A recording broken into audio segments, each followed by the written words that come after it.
اعوذ باللہ من الشیطان الرجیم بسم اللہ الرحمن الرحیم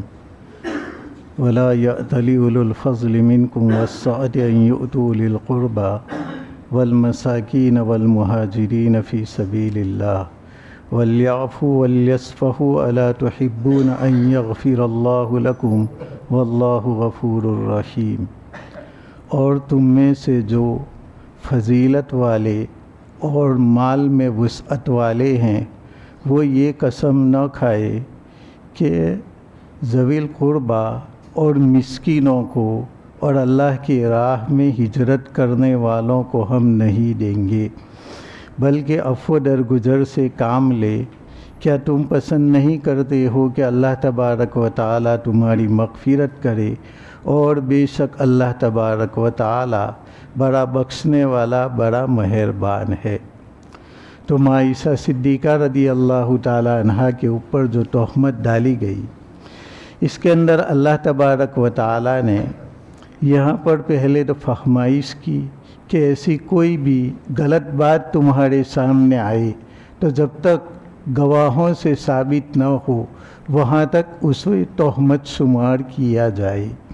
اور جو آدمی تہمت لگائے گا اس کے اوپر 80 کوڑے لگیں گے، اور جو زنا کریں گے اس کے اوپر 100 کوڑے لگیں گے، اور شادی شدہ ہونے کی حالت میں اس کو سنگسار کیا جائے گا۔ اور آیت کریمہ میں بتلایا کہ مومنوں کے لیے تو یہی بہتر تھا کہ وہ اس کو بہتان عظیم کہے، اس کی جانب کان بھی نہ دھرنا چاہیے، اس لیے کہ جو بات ہوا کرتی ہے یا تو وہ بات دلیل سے ہوا کرے، اگر دلیل سے بات ہوگی تو زنا کے ساتھ اس کی سزا بھی ہوگی، تو وہ بات اگر زنا کی فقط ہوا کرے گی تو زنا نظروں میں ہلکا پڑ جائے گا، لیکن دلیل کے ساتھ ہوگی اور زنا کی سزا بھی ساتھ ہوگی تو اس کی دھاک بیٹھی رہے گی اور مومنوں کے اندر برائیاں پھیلے گی نہیں۔ اس لیے دلیل کے بغیر اسے ہمیں بہتان عظیم کہنا چاہیے۔ اور اللہ تبارک و تعالیٰ نے فرمایا کہ اب میں نصیحت کرتا ہوں کہ اب کی مرتبہ ایسا ہرگز نہ ہونا چاہیے کہ تم مومنین کے اوپر تہمت لگاؤ۔ اور جو لوگ یہ پسند کرتے ہیں کہ مومنوں میں برائیاں پھیلے تو ان کے لیے اللہ تبارک و تعالیٰ نے دنیا اور آخرت میں عذاب عظیم رکھا ہے، لیکن اللہ تبارک و تعالیٰ نے اپنا فضل و کرم فرمایا اور توبہ کی توفیق نصیب فرمائی۔ دوسرے رکوع کے اندر اللہ تبارک و تعالیٰ نے فرمایا کہ تم شیطان کے نقش قدم پر مت چلو، کیونکہ شیطان تو تم کو غلط راستے کی رہنمائی کرے گا اور ہمیشہ فحش اور برے کاموں کی جانب لے جائے گا، لیکن تم اللہ تبارک و تعالیٰ کے راستے پر چلو، اللہ تبارک و تعالیٰ کا فضل و کرم تمہیں پاک کرے گا۔ اور اس کے بعد والی آیت میں بتلایا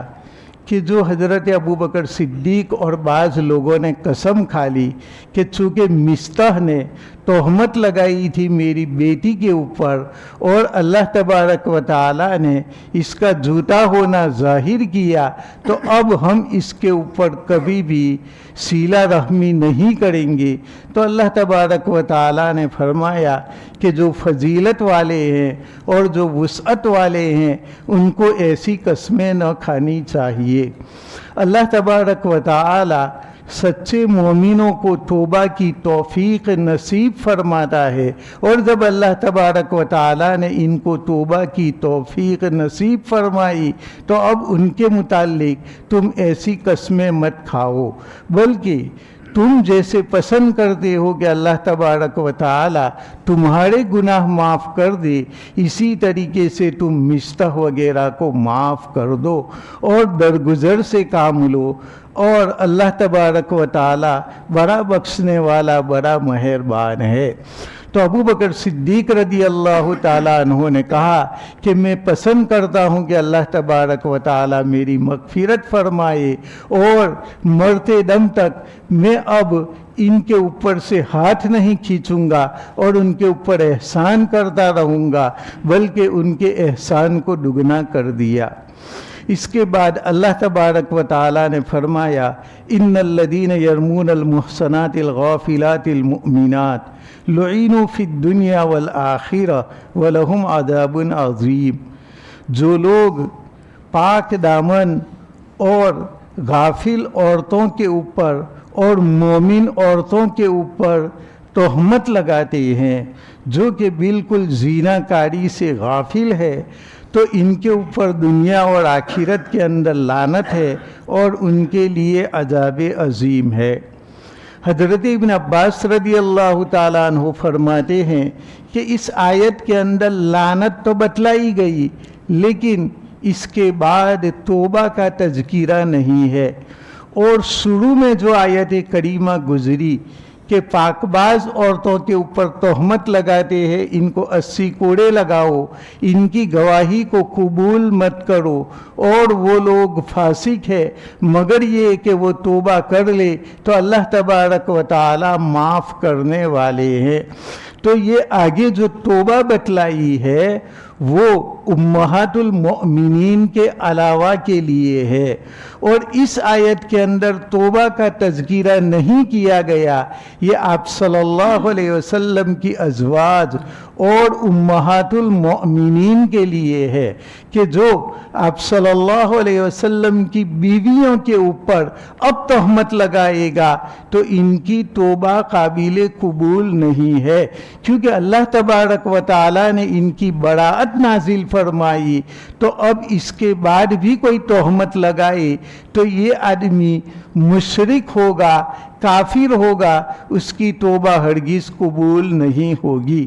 ہاں، ازواج مطہرات کے علاوہ کسی کے اوپر اگر ہم سے غلطی سے تہمت لگ گئی تو ایسی صورت میں اس کی توبہ ہے، ہم توبہ کریں گے تو اللہ تبارک و تعالی قبول فرمائیں گے۔ لیکن آپ صلی اللہ علیہ وسلم کی بیویوں کے اوپر جو تہمت تھی، اس کی براءت تو خود اللہ تبارک و تعالی نے بتلا دی، تو اب اللہ کی براءت کے بعد بھی کوئی تہمت لگائے تو ان لوگوں کی توبہ ہرگز قابل قبول نہیں ہوگی،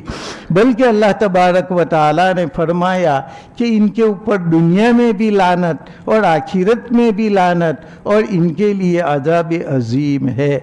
اور یوم تشہد علیہم السنتہم وایدیہم وارجلہم بما کانوا یعملون، اور یہ اس دن ان کے اوپر عذاب ہوگا جس دن ان کے اوپر ان کی زبانیں گواہی دے گی اور ان کے ہاتھ گواہی دیں گے اور ان کے پاؤں گواہی دیں گے ان کاموں کی جو وہ کرتے تھے۔ تو جب مومن کے اوپر ضروری ٹھہرایا کہ وہ زبان سے کوئی تہمت لگائے تو 4 گواہ لائے، تو زبان کی تہمت کے اوپر 4 گواہ ضروری ہے، تو یہ 5 چیزیں ہو گئی، زبان کی تہمت اور 4 گواہ۔ اللہ تبارک و تعالی نے بتلایا کہ اگر تم یہ گواہ نہیں لاتے تو تم پر 5 چیزیں گواہی دے گی۔ تمہاری زبان بھی اس وقت قیامت کے دن تمہارے خلاف گواہی دے گی، اور تمہارے 2 ہاتھ بھی تمہارے خلاف گواہی دیں گے، اور تمہارے 2 پاؤں بھی تمہارے خلاف گواہی دیں گے۔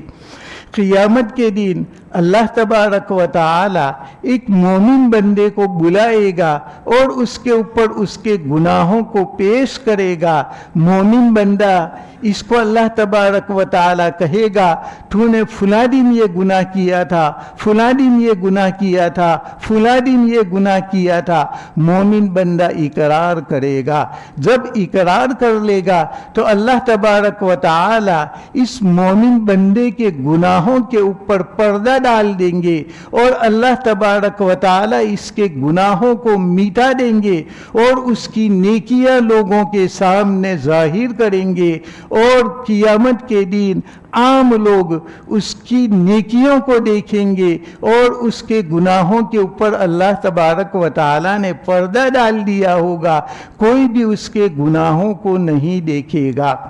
اور اللہ تبارک و تعالی ایک منافق کو بلائے گا اور اس کو کہے گا کہ تو نے فلاں دن فلاں گناہ کیا تھا، فلاں دن فلاں گناہ کیا تھا، فلاں دن فلاں گناہ کیا تھا، تو وہ منافق بندہ کہے گا کہ یا اللہ میں نے تو کوئی گناہ نہیں کیا تھا۔ اللہ تبارک و تعالی فرمائیں گے کہ یہ فرشتوں نے تیرے گناہ لکھے ہیں، تو وہ بندہ کہے گا کہ یا اللہ فرشتوں نے غلط لکھا ہے، تو اللہ تبارک و تعالی فرمائے گا کہ اچھا یہ تیرے نامہ اعمال میں بھی تو لکھا ہوا ہے، تو بندہ کہے گا کہ یا اللہ میں تو نامہ اعمال کو نہیں جانتا کہ نامہ اعمال میں کب فرشتوں نے لکھا، تو اللہ تبارک و تعالی بتلائے گا کہ لوح محفوظ کے اندر بھی تو لکھا ہوا ہے، تو وہ منافق بندہ کہے گا کہ یا اللہ تو نے مجھے گناہوں سے نجات دی ہے کہ نہیں،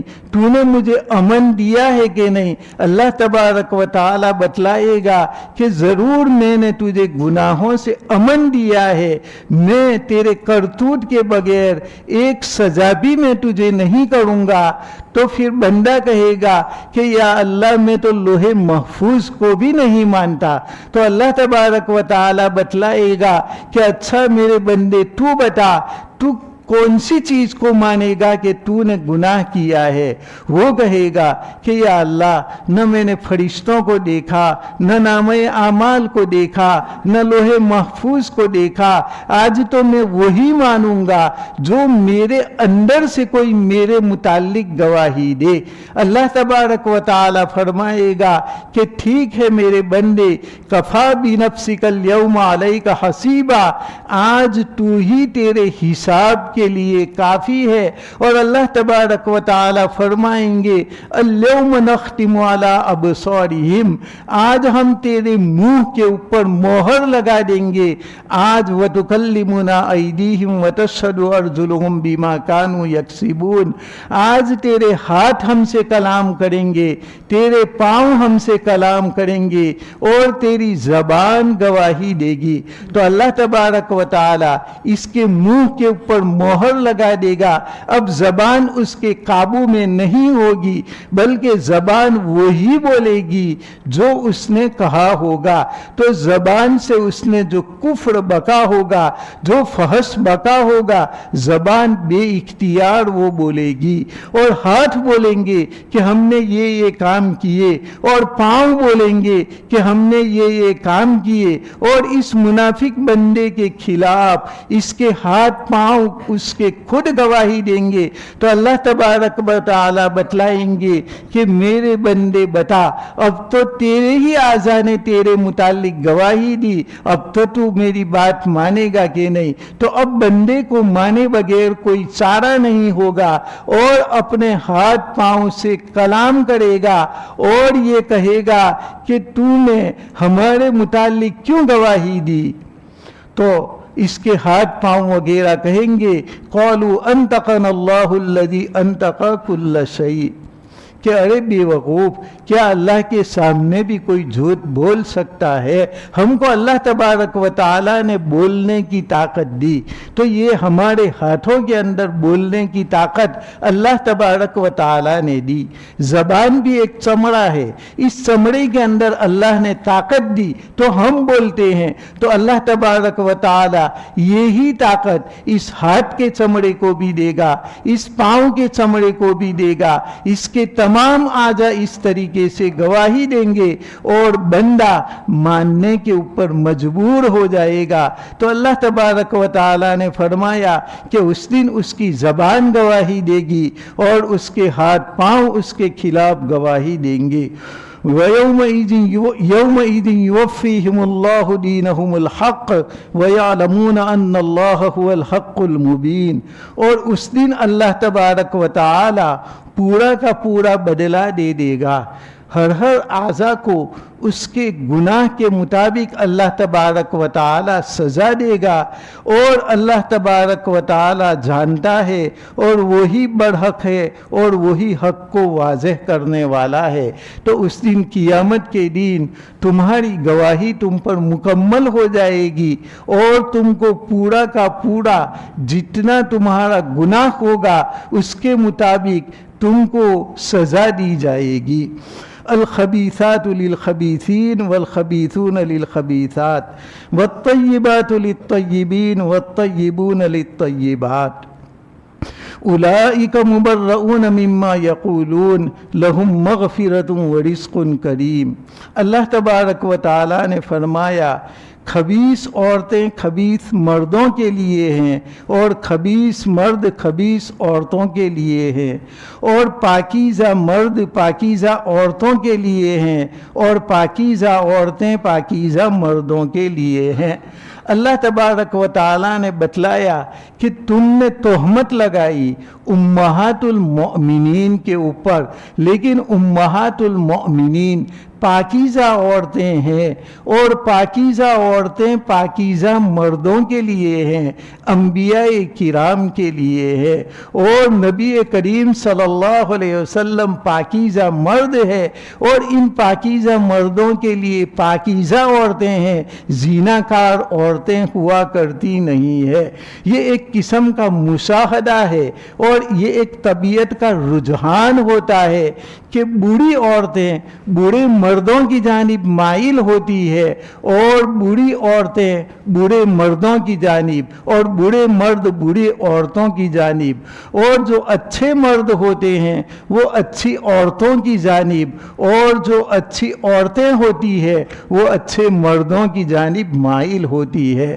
شریف گھرانے والی عورتیں شریف گھرانے والے مردوں کی جانب طبعاً مائل ہوتی ہے، اور ان کی جانب نکاح کا پیغام بھیجتی ہے، اور جو بوڑھی عورتیں ہوتی ہے وہ بوڑھے مردوں کی جانب مائل ہوتی ہے، اور ان کو نکاح کا پیغام بھیجتی ہے۔ تم نے پیغمبر کی عورتوں کے اوپر تہمت لگائی زنا کی کہ عائشہ صدیقہ رضی اللہ تعالی عنہا نے صفوان ابن معطل کے ساتھ زنا کیا، حالانکہ امہات المؤمنین اور نبیوں کی بیویاں تمام کی تمام پاکیزہ ہے، ان کے لیے تو صاف ستھرے مرد ہوں گے۔ اور اسی طریقے سے صفوان ابن معطل اور جتنے صحابہ کرام ہیں یہ تمام کے تمام پاک مرد ہے، اور ان کے لیے پاکیزہ بیویاں ہے۔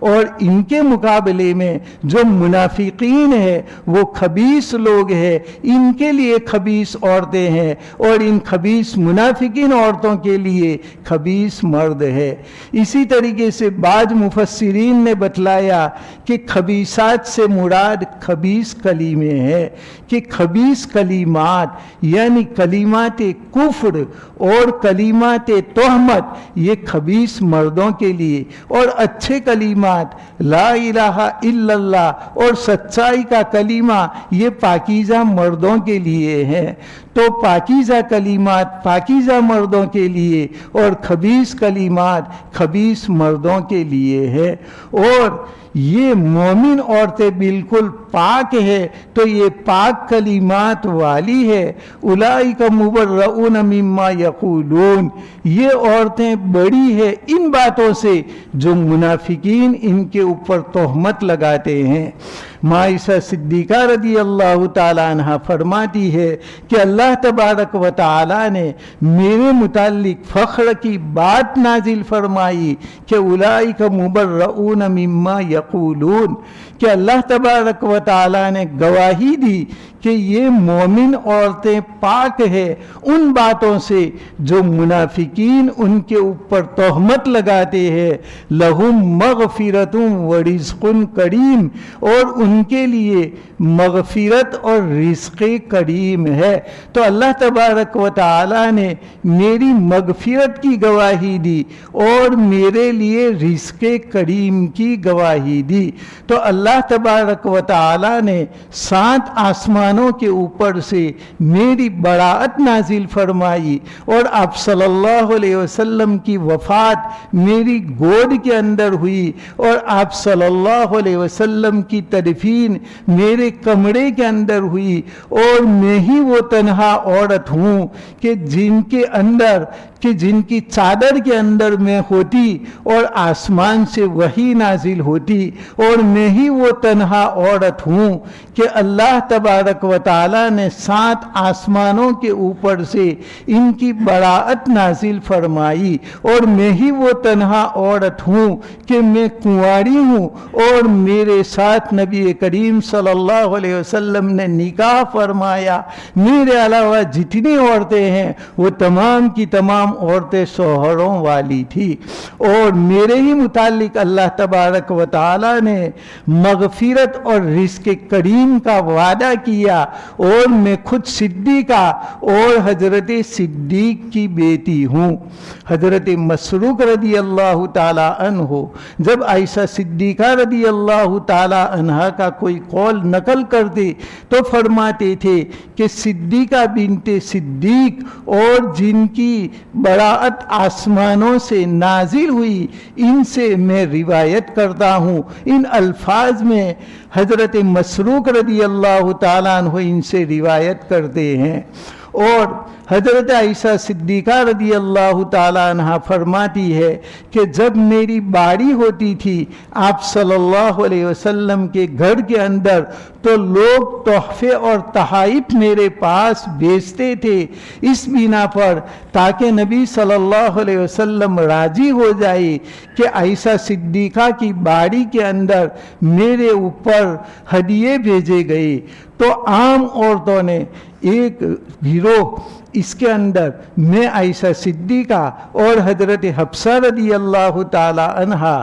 اس طرح کی عورتیں تھی، اور دوسرے گروہ کے اندر ام سلمہ رضی اللہ تعالی عنہا تھی۔ تو دوسری گروہ کی عورتوں نے مشورہ کیا کہ آپ صلی اللہ علیہ وسلم کو کہا جائے کہ لوگ تحفے اور تحائف ہر بیویوں کی باری کے وقت کے اندر دیا کرے، ایسا نہ کرے کہ فقط عائشہ صدیقہ رضی اللہ تعالی عنہا کو خاص کرے۔ تو ماں امہات المؤمنین حضرت ام سلمہ رضی اللہ تعالی عنہا نے آپ صلی اللہ علیہ وسلم سے کہا کہ یا رسول اللہ، سب عورتوں کی یہ خواہش ہے کہ آپ اپنی امت سے یہ بات کہے کہ فقط حضرت عائشہ کی باری میں تحفہ نہ دے بلکہ ہر ایک کی باری میں تحفہ دے۔ تو آپ صلی اللہ علیہ وسلم نے ام سلمہ رضی اللہ تعالی عنہ سے فرمایا کہ ام سلمہ، تم عائشہ صدیقہ رضی اللہ تعالی عنہ کے بارے میں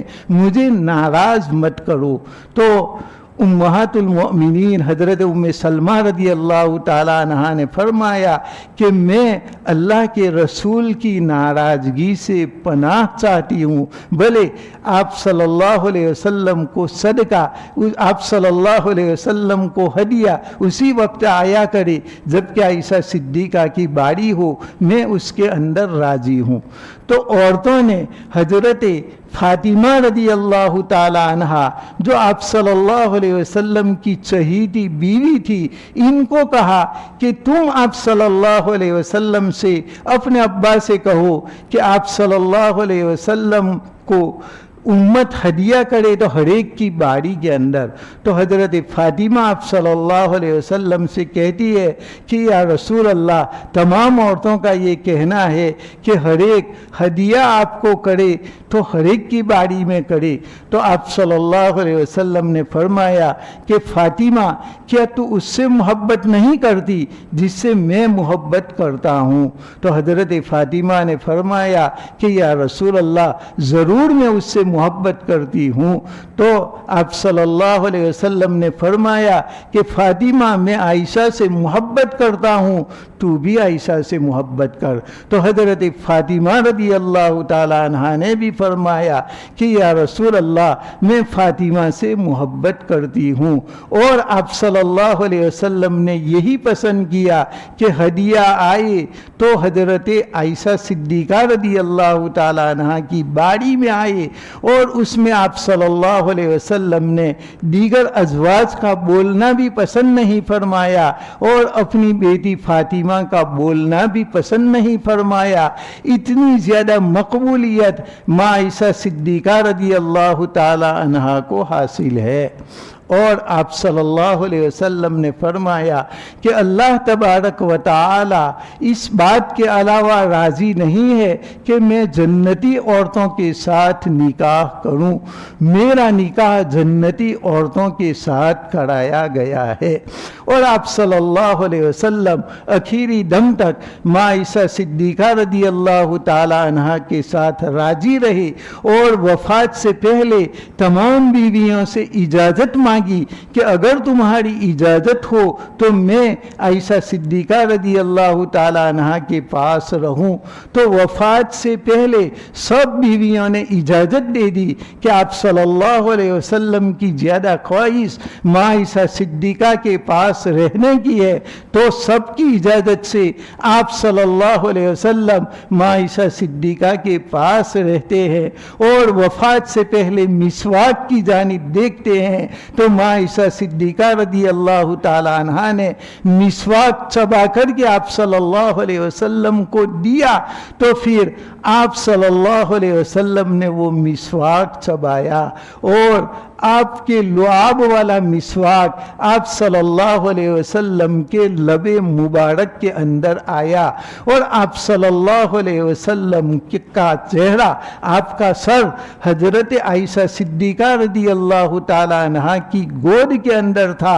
اور اسی حالت میں آپ صلی اللہ علیہ وسلم کی وفات ہوئی۔ اور عائشہ صدیقہ فرماتی ہے کہ میری داڑھی اور میرے سینے کے درمیان آپ صلی اللہ علیہ وسلم کی وفات ہوئی، اور آپ صلی اللہ علیہ وسلم کا آخری سر مبارک، آپ کا آخری ٹھکانہ میری گود رہا تھا، اور قیامت تک آخری ٹھکانہ میرا ہی حجرہ مشرف آپ صلی اللہ علیہ وسلم کے لیے رہا۔ تو یہ ماں عائشہ صدیقہ رضی اللہ تعالی عنہ کی براءت حضرت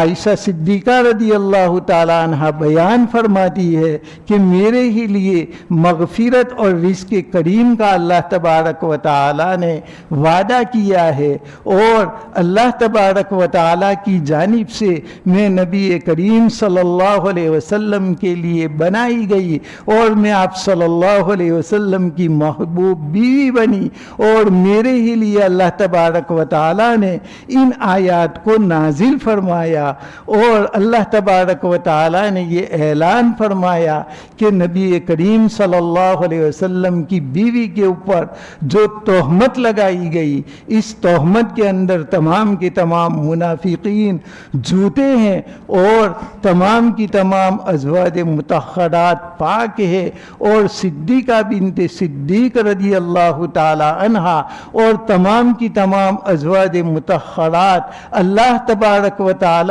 کی جانب سے منتخب ہے، اور تمام کی تمام بیویاں پاک ہے، اور وَأَزْوَاجُهُ أُمَّهَاتُهُمْ کہ یہ تمام کی تمام بیویاں تمام کے تمام مومن مردوں کی مائیں ہیں۔ تو ہم تمام کے لیے واجب ہے کہ ہم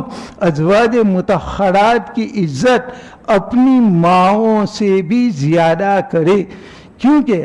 ان کی برات تو آسمانوں سے نازل ہوئی ہے، اور آپ صلی اللہ علیہ وسلم ہمارے روحانی باپ ہے، بلکہ آپ صلی اللہ علیہ وسلم نے فرمایا کہ میں تمہارے لیے تمہارے نفسوں سے بھی زیادہ قریب ہوں، تمہارا نفس تم کو برائی کا بھی حکم دیتا ہے، لیکن میں تو تمہارے لیے ہمیشہ خیر خواہی چاہتا ہوں۔ اور ہر نبی نے اپنی زندگی میں اپنے لیے کوئی نہ کوئی دعا خاص کر لی، لیکن میرے لیے ایک دعا رکھی گئی کہ کوئی بھی نبی اپنی زندگی کے اندر کوئی دعا یا تو اپنے لیے کرے یا اپنے خاندان والوں کے لیے کرے۔ تو جب آپ صلی اللہ علیہ وسلم کے بیٹے کی وفات ہو گئی تو کسی ازواج مطہرات میں سے کسی بیوی نے کہا کہ یا رسول اللہ، جب آپ کے لیے ایک دعا رکھی گئی ہے کہ اس دعا کو آپ کرو تو اللہ تبارک و تعالی آپ کی دعا کو قبول فرمائے گا، تو آپ اپنے بیٹے کی زندگی کے لیے دعا کیوں نہیں کر لیتے تاکہ آپ کا ایک بیٹا زندہ رہے اور اس سے آپ کی نسل چلے؟ تو آپ صلی اللہ علیہ وسلم نے فرمایا کہ میں نے وہ دعا تو اپنی امت کے لیے خاص کر لی ہے کہ جب میری امت پریشان ہوگی، نفسا نفسی کے عالم کے اندر ہوگی، تو اس وقت میں نے وہ دعا میری امت کے لیے خاص کر لی ہے۔ اور اللہ تبارک و تعالی نے جب بتلایا وَلَسَوْفَ يُعْطِيكَ رَبُّكَ فَتَرْضَىٰ، کہ اللہ تبارک و تعالی آپ کو اتنا دے گا کہ آپ راضی ہو جاؤ گے، تو آپ صلی اللہ علیہ وسلم نے فرمایا کہ تب تک خدا کی قسم میں اس وقت تک راضی نہیں ہوں گا یہاں تک کہ میرے ایک ایک امتی کی میں مغفرت نہ کرا لوں، وہاں تک میں ہرگز راضی ہونے والا نہیں ہوں۔ تو آپ صلی اللہ علیہ وسلم نے وہ خاص دعا اپنی اولاد کے لیے بھی نہیں رکھی، حالانکہ نرینہ اولاد اور ایک اولاد آپ کے سامنے وفات پا رہی ہے، کس کو پسند نہیں ہوتی یہ اولاد، لیکن آپ صلی اللہ علیہ وسلم نے امت کی خیر خواہی کے لیے اس دعا کو بھی اپنی امت کے لیے خاص کیا، اور ہماری مغفرت کے لیے آپ صلی اللہ علیہ وسلم نے وہ دعائیں رکھ دی۔ تو ہم پر بھی حق بنتا ہے کہ ہم اس نبی کریم صلی اللہ علیہ وسلم کے لیے پورے رمضان کے اندر زیادہ سے زیادہ درود پاک پڑھے، آپ صلی اللہ علیہ وسلم کے لیے اور آپ کی ازواج کے لیے ہم دعائیں مغفرت کیا کرے، اور آپ صلی اللہ علیہ وسلم پر زیادہ سے زیادہ درود شریف پڑھنے کا یہ موقع بھی ہے۔ تو جب ہمارے نبی نے ہمارے ساتھ یہ خیر خواہی کی کہ مرتے دم تک ہم کو نہیں بھولے، اور اخیر کار بھی ہماری مغفرت کے اوپر آپ صلی اللہ علیہ وسلم کی رضامندی ہے، تو ہم بھی دل سے دعا کرتے ہیں کہ اللہ تبارک و تعالی ہمارے نبی کریم صلی اللہ علیہ وسلم پر اربوں خربوں درود و سلام ہمیشہ کے لیے نازل فرمائے، اس دنیا کے اندر بھی نازل فرمائے اور آخرت کے اندر بھی نازل فرمائے، اور اللہ تبارک و تعالی ہمارے نبی کریم صلی اللہ علیہ وسلم کے صدقے میں ہم تمام کی مغفرت فرمائے، اور ہمارے رشتہ داروں کی بھی مغفرت فرمائے، اور پوری امت کی اللہ تبارک و تعالی مغفرت فرمائے، اور ہم کو رمضان کے بقیہ دین کی زیادہ سے زیادہ قدر کرنے کی توفیق نصیب فرمائے، اور نبی پاک صلی اللہ علیہ وسلم کی سچی محبت ہمیں نصیب فرمائے، اور آپ کی آل اور ازواج کے ساتھ سچی محبت کرنے کی ہمیں توفیق عطا فرمائے، آمین۔ وآخر دعوانا ان الحمد للہ رب العالمین۔